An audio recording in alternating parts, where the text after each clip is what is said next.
অনুষ্ঠানে আছেন সহকর্মী মাঝার ইমন। আমরা বিস্তারিত জানবো তার কাছ থেকে। ইমন, বন্যা পূর্বাভাস ও সতর্কীকরণ কেন্দ্র কি বলছে, সবশেষ তথ্য জানাবেন।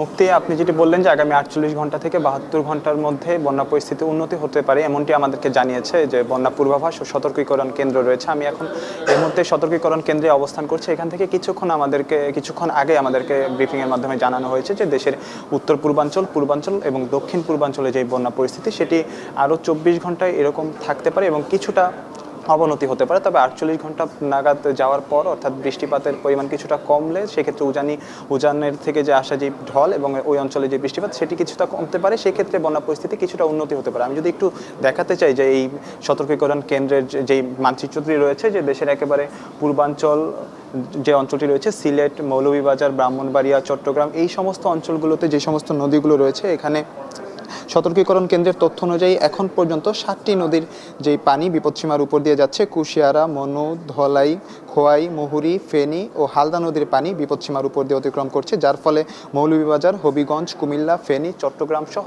এই সমস্ত অঞ্চলগুলোতে প্লাবন হয়েছে। এই সমস্ত অঞ্চলের যে ভূমি রয়েছে সেটি প্লাবিত হয়েছে এবং এই পুরো যেই পূর্বাঞ্চলের কথা যেটি বলছিলাম, এই পুরো পূর্বাঞ্চলটি আসলে আমরা যেটি বলছিলাম যে এই বড় বড় এই 7টি নদীর পানি বিপদসীমার উপরে অতিক্রম করার কারণে বৃদ্ধি পেয়েছে, যেটি মূলত যে উজানি যেই ঢল রয়েছে সেই উজানের ঢলের কারণে এবং ওই অঞ্চলে বৃষ্টিপাত হওয়ার কারণে। এখানের যে সতর্কীকরণ কেন্দ্র থেকে আমাদেরকে জানানো হচ্ছে যে আগামী 24 ঘন্টায় এই পরিস্থিতি এইভাবেই থাকতে পারে, তবে এর পরবর্তীতে অর্থাৎ 48 ঘন্টা এবং পরবর্তীতে 72 ঘন্টা নাগাদ এই পরিস্থিতি সার্বিক উন্নতি হতে পারে।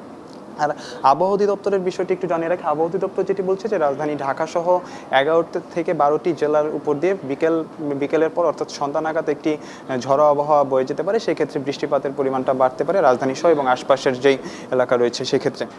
এক কথায় যদি বলতে চাই যে দেশের যে সার্বিক বন্যা পরিস্থিতি পূর্বাঞ্চলে, যেটি বলছিলাম সিলেট, মৌলভীবাজার, চট্টগ্রাম, এই অঞ্চলের যে বন্যা পরিস্থিতি, এখানে সতর্কীকরণ থেকে যেটি আমাদেরকে বলা হয়েছে যে আগামী 24 ঘন্টা এরকমই থাকতে পারে এবং যেই প্রধান যে 7টি নদীর কথা বলছিলাম এই অঞ্চলে, সেই 7টি নদীর পানি আরও বিপদসীমার অতিক্রম করতে পারে। তবে 48 ঘন্টা এবং 72 ঘন্টা যাওয়ার পর এই সার্বিক পরিস্থিতি উন্নতি হবে, এমনটাই তারা ধারণা করছে।